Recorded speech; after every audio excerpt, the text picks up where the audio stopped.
Buenas, ahora vamos a ver la otra parte que nos queda, que es la PCR en tiempo real.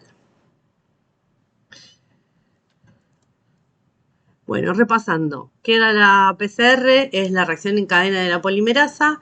Es una técnica que nos permite copiar o replicar millones de veces una pequeña cantidad de ADN y que esta técnica se hace in vitro, o sea, se hace en tubitos. La PCR es una técnica muy sensible porque nos permite, a partir de una cantidad pequeña de ADN, amplificarla millones de veces, y además es muy específica porque los primers van a ser específicos para una secuencia target. En la PCR, ¿qué vamos a tener? Vamos a tener el ADN molde, le vamos a poner una ADN pol, una ADN termoestable, una ADN polimerasa termoestable, que ya las vimos, pueden ser la TAC o la PFU.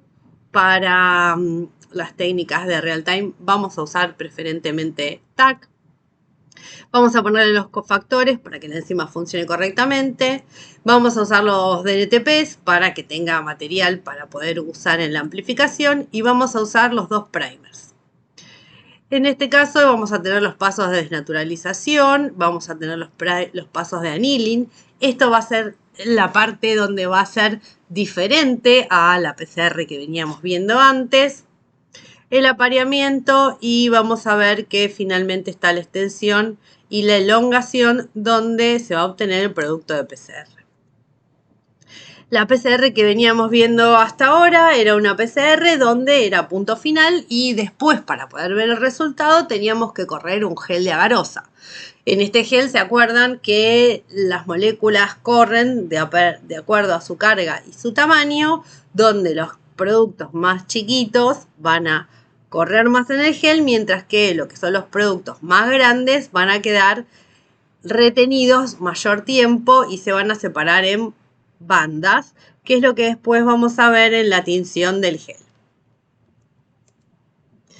Bueno, la PCR en tiempo real, los procesos de amplificación y detección se llevan a cabo de manera simultánea adentro de un único vial cerrado. No vamos a tener que abrir este vial, con lo cual no vamos a tener los pasos posteriores de hacer el gel, como vimos acá, y vamos a disminuir los riesgos de contaminación porque el vial va a estar siempre cerrado y no va a haber posibilidades de que entren contaminantes ni que el producto de PCR se escape de alguna manera del vial y me contamine para las próximas reacciones de PCR que haga después de terminar la primera. Además, en la PCR en tiempo real vamos a tener una etapa que va a ser la detección de fluorescencia y que se va a poder medir durante la amplificación la cantidad de ADN sintetizado que vamos a estar haciendo y lo vamos a poder medir en cada momento. ¿Por qué? Porque va a haber una emisión de fluorescencia producida en la reacción y va a ser proporcional a la cantidad del ADN formado, va a ser proporcional al producto de PCR. En la PCR en tiempo real vamos a tener todo lo mismo que el anterior, vamos a tener un molde, vamos a usar una ADN polimerasa que sea termoestable, vamos a usar el cofactor para la enzima, vamos a poner los DNTPs, vamos a ponerle los cebadores, pero además vamos a agregar algo para que podamos hacer la detección en el mismo momento que se está llevando a cabo la reacción. Esto va a poder ser o un agente intercalante o una sonda específica.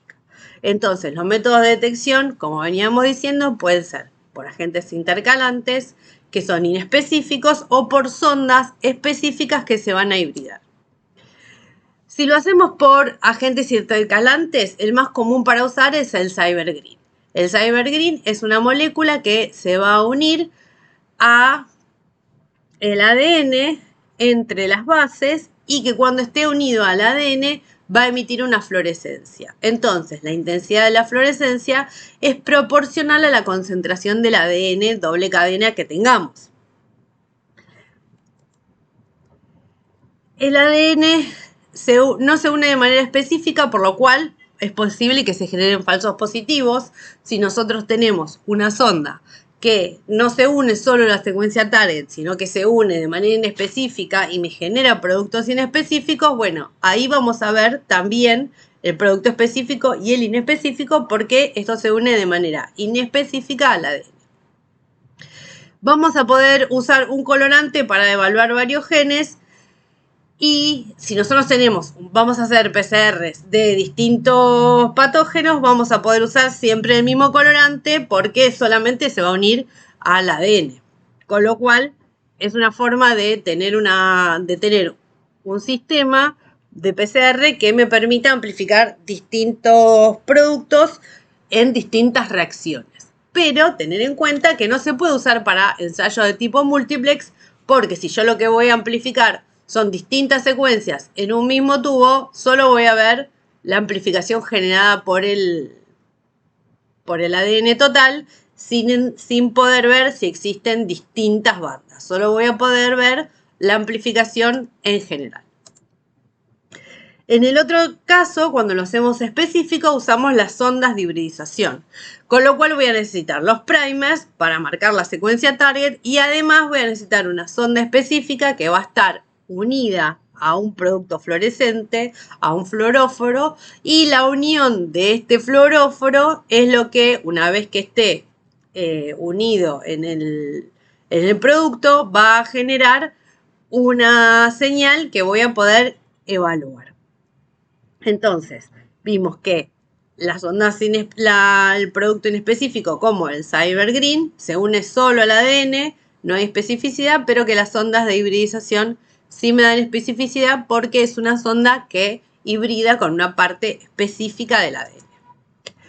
El equipo de PCR que vamos a usar en este caso, ¿qué es lo que va a tener? Va a tener además que incluir un dispositivo para medir la fluorescencia. Por eso los equipos de PCR en tiempo real son mucho más costosos que los equipos de PCR de punto final, porque acá lo que vamos a tener es un sistema de lectura de fluorescencia que va a estar incluido adentro del equipo. Además, hay que tener en cuenta que los tubos que usemos en este caso, o en este caso que está en la foto, va a usar una placa, tienen que ser especiales para permitir que, en este caso, la parte superior del equipo pueda leer la fluorescencia que vamos a poner. O sea, las tapas de los tubos o de la placa, en este caso, tienen que permitir una lectura de la fluorescencia.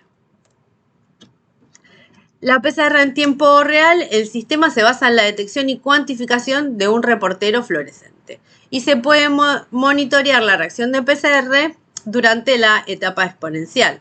¿Se acuerdan de lo que vimos anteriormente? Teníamos una fase que era la lag, donde no se detectaba nada, después venía una fase de amplificación exponencial, que podía llamarse también lineal, y una zona de plató donde ya no hay más enzima disponible, no hay más primer, no hay más DDTP, la cantidad de producto obtenido es siempre la misma sin importar si aumentamos la cantidad de ciclos. También recordar que para estos casos vamos a usar el equipo o un aparato especial, vamos a usar las placas y los programas que van a llevar a cabo esta reacción son diferentes a lo que veníamos viendo de la PCR común o la PCR de punto final. Además, vamos a necesitar un software para que analice todos los datos que se van a ir generando durante la reacción. La PCR en tiempo real se caracteriza por el CT. ¿Qué es el CT? Es el punto en el tiempo donde la amplificación es detectada por primera vez. En este caso sería este punto. El CT es el tiempo al cual la intensidad de la fluorescencia es mayor a la fluorescencia básica o a la fluorescencia de borde. Entonces, cuando la fluorescencia sobrepasa el límite, el umbral de detección, ese va a ser el punto en el que yo lo llamo al CT. A partir de este punto, donde la fluorescencia es mayor que la fluorescencia de base típica de la reacción, vamos a decir que hay una amplificación.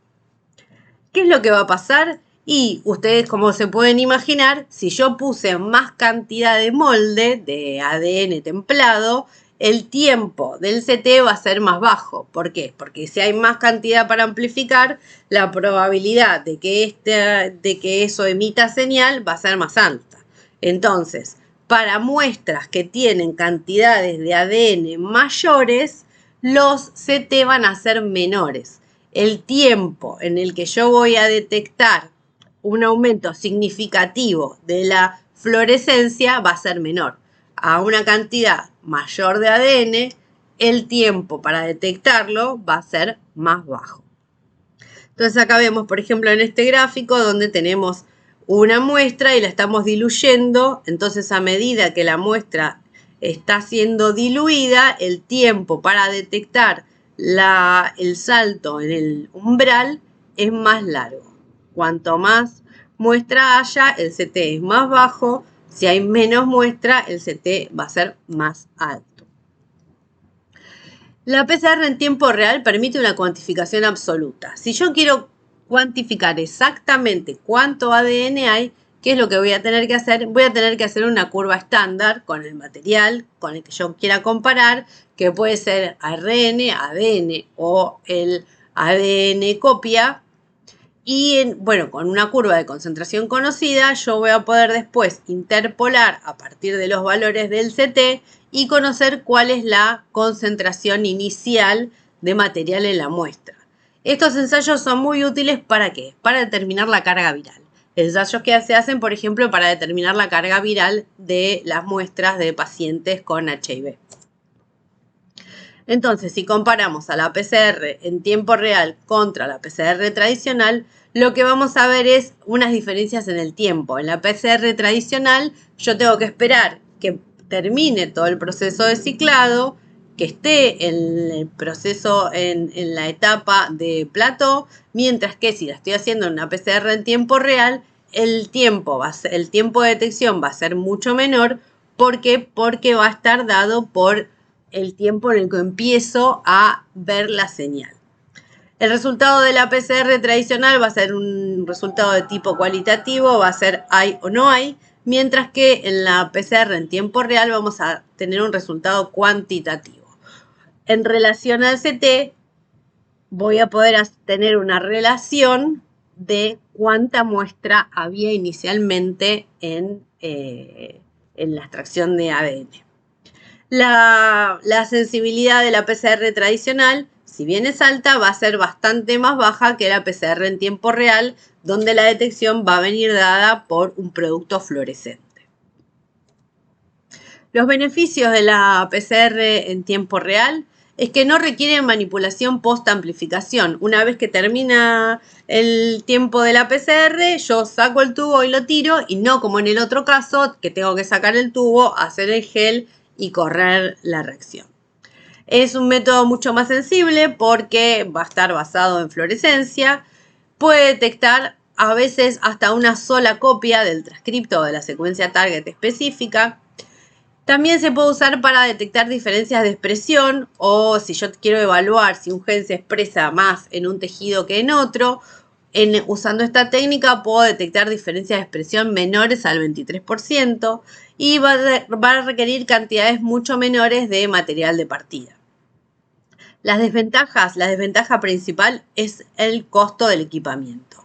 Vamos a necesitar un equipo de PCR que va a tener además acoplado un lector de fluorescencia, lo cual encarece mucho el costo del equipo. Y también los reactivos. ¿Por qué? Porque en el otro caso no estábamos usando ningún reactivo fluorescente, mientras que en este caso sí. También tener en cuenta que si nosotros vamos a usar un reactivo inespecífico, como el CyberGreen, es un reactivo mucho más económico que tener que usar una sonda específica a la cual uno manda a sintetizar, y esa sonda está acoplada a un fluoróforo determinado.